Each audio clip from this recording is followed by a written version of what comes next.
3 simple ingredients, creamy texture, and 1 goal, softer and more moisturized peeling skin. Kung peeling dry or tight ang skin mo after shower, this might be something you can try. Here's what I'm using.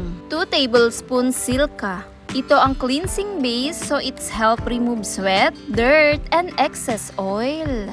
1 tablespoon ice water gel. Adds a fresh, cooling feel and makes the mixture feel lighter and more hydrating. 2 teaspoon almond oil. Adds moisture and help reduce that dry peelings. First, ilagay ang Silka and ice water gel into a clean bowl. Then, add the almond oil and mix everything until evenly combined. Look at that, smooth and creamy.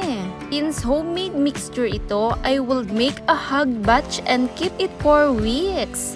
Better to make a small amount and use it fresh. Apply a small amount onto clean body skin, then massage gently.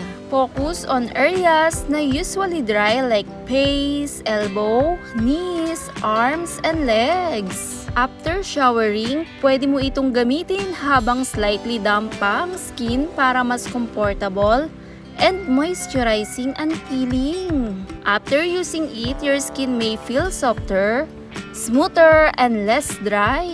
The almond oil gives that conditioned peeling, while the gel adds a fresh and lightweight sensation. And kapag moisturize ang skin, it can naturally look fresher and more radiant. But don't expect this to permanently lighten your natural skin tone or remove dark spot overnight. Honestly, keep the goal simple, soft, comfortable, moisturized looking skin, not a miracle transformation.